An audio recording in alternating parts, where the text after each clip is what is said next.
Je crois que les histoires d'amour, c'est comme les voyages en train. Et quand je vois tous ces voyageurs, parfois j'aimerais en être un. Pourquoi tu crois que tant de gens attendent sur le quai de la gare? Pourquoi tu crois qu'on flippe autant d'arriver en retard? Les trains démarrent souvent au moment où l'on s'y attend le moins. Et l'histoire d'amour t'emporte sous l'œil impuissant des témoins. Les témoins, c'est tes potes qui te disent au revoir sur le quai. Ils regardent le train s'éloigner avec un sourire inquiet. Toi aussi, tu leur fais signe et tu imagines leurs commentaires. Certains pensent que tu te plantes et que tu n'as pas les pieds sur terre. Chacun y va de son pronostic sur la durée du voyage. Pour la plupart, le train va dérailler dès le premier orage. Le grand amour change forcément ton comportement. Dès le premier jour, faut bien choisir ton compartiment. Siège couloir ou contre la vitre, il faut trouver la bonne place. Tu choisis quoi? Une love story de première ou de seconde classe? Dans les premiers kilomètres, tu n'as Dieu que pour son visage. Tu calcules pas derrière la fenêtre le défilé des paysages. Tu te sens vivant, tu te sens léger, tu ne vois pas passer l'heure. T'es tellement bien que t'as presque envie d'embrasser le contrôleur. Mais la magie ne dure qu'un temps et ton histoire bat de l'aile. Toi tu te dis que tu n'y es pour rien et que c'est de sa faute à elle. Le ronronnement du train te saoule et à chaque virage t'écoeure. Faut que tu te lèves, que tu marches, tu vas te dégourdir le cœur. Et le train ralentit, c'est déjà la fin de ton histoire. En plus t'es comme un con, tes potes sont restés à l'autre gare.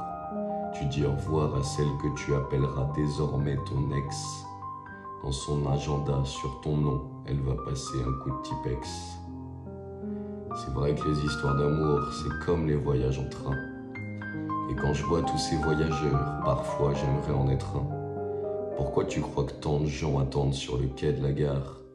Pourquoi tu crois qu'on flippe autant d'arriver en retard? Pour beaucoup, la vie se résume à essayer de monter dans le train, à connaître ce qu'est l'amour et à se découvrir plein d'entrain. Pour beaucoup, l'objectif est d'arriver à la bonne heure, pour réussir son voyage et avoir accès au bonheur. Il est facile de prendre un train, encore faut-il prendre le bon. Moi je suis monté dans 2-3 rames, mais c'était pas le bon wagon. Car les trains sont capricieux et certains sont inaccessibles. Et je crois pas tout le temps qu'avec la SNCF c'est possible. Il y a ceux pour qui les trains sont toujours en grève. Et leur histoire d'amour n'existe que dans leurs rêves. Il y a ceux qui foncent dans le premier train sans faire attention. Mais forcément, ils descendront déçus à la prochaine station. Il y a celles qui flippent de s'engager parce qu'elles sont trop émotives. Pour elles, c'est trop risqué de s'accrocher à la locomotive. Il y a les aventuriers qui enchaînent voyage sur voyage. Dès qu'une histoire est terminée, ils attaquent une autre page. Moi, après mon seul vrai voyage, j'ai souffert pendant des mois. On s'est quitté d'un commun accord, mais elle était plus d'accord que moi. Depuis, je traîne sur les quais, je regarde les trains au départ. Il y a des portes qui s'ouvrent, mais dans une gare, je me sens à part. Il paraît que les voyages en train finissent mal en général. Si pour toi c'est le cas, accroche-toi et garde le moral. Car une chose est certaine, il y aura toujours un terminus.